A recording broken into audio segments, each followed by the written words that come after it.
A critical aspect of formatting relates not only to the colors and the column widths and the alignment, but also to the way numbers are displayed. We're concerned about decimals and dollar signs and commas. Let's take a look at some of these features. As we look at our worksheet right now, it's the kind of worksheet where you can certainly see the answers, you can see the results that maybe you were aiming for. But if you were to present this information either on a display or if you were to print it out, certainly the way things look in column I as opposed to the other columns is not very consistent. And you would draw undue attention to the variances here, the differences in appearance of the values. A few things to consider. First of all, it would probably be nice if these numbers here had the same general look to them. Now, certainly not row 6, which contains percentages. But let's suppose that we were to change the look of these. For example, would you like dollar signs on these? This dollar sign button is handy. Let's try and see what happens.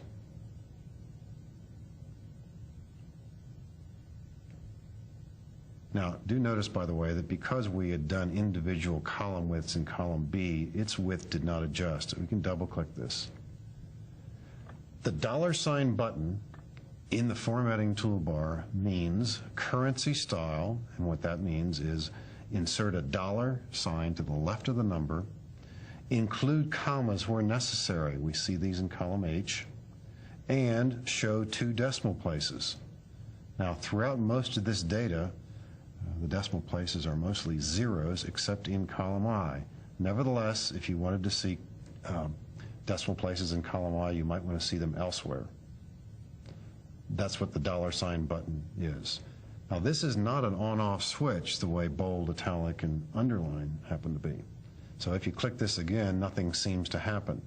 Often what you'll do is choose its alternate, which is referred to as comma style, its only difference being dollar signs don't appear. Sometimes you do this for space reasons.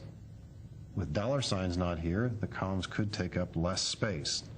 But in either case, as you use either one of these, you will see 2 decimal places and you will see a comma to the left, 3 places to the left of the decimal point. Now, if you wanted this data to appear as a single decimal, unlikely if it's currency type information, but likely with perhaps scientific, you can decrease the decimal with this button right here. So now we'll see these all with 1 decimal. Again, unlikely in this situation, or possibly no decimals. And a concern here, which we'll discuss in the intermediate level course, is the fact that in column I, what we see here is visual but not actual rounding. And so in column I here, and I'll increase the decimals, keep your eye on column I as I increase the decimals, and you see how, in this case, the decimal values are rounded, they disappear, but the value actually doesn't disappear, the appearance changes. Keep in mind that there are no hard and fast rules about numeric formatting. There may be standards that are required in your particular profession or industry, but using dollar signs, commas, 2 decimals, 0 decimals depends more upon your choice than on what Excel demands of you. Keep in mind, however, that changing numeric displays does have impact on your need to make columns wider or narrower. Perhaps the least used of the numeric formatting buttons is the % button, but it certainly has its uses, and its application here in row 6 is appropriate. And again, depending upon circumstances and your particular needs, you might want to show more decimals. If the numbers that we are seeing here were, say, below 10%, maybe the decimal is more important to us. So you can certainly, with percentage format, also increase the decimals here. In some cases, revealing a little more information as needed. So feel free to use those also.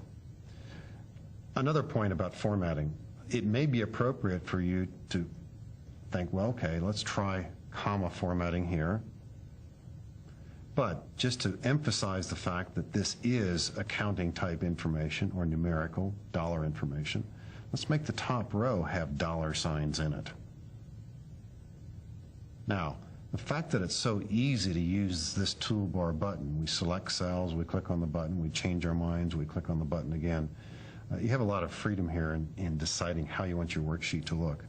And again, keep in mind that column width sometimes is an issue. You're trying to squeeze this onto the screen or make the display better. You may decide to take off dollar signs. In the intermediate course, you'll learn more about customizing and other kinds of numeric formats. But most Excel users get by quite nicely with the 5 buttons that we see here on the toolbar relating to numeric formatting. In this section, we talked about the formatting aspects of a worksheet, its appearance, how you can use color and alignment to affect the way the worksheet appears. We also talked about how you can adjust the width of columns to accommodate your data. The so-called best fit approach was also brought out.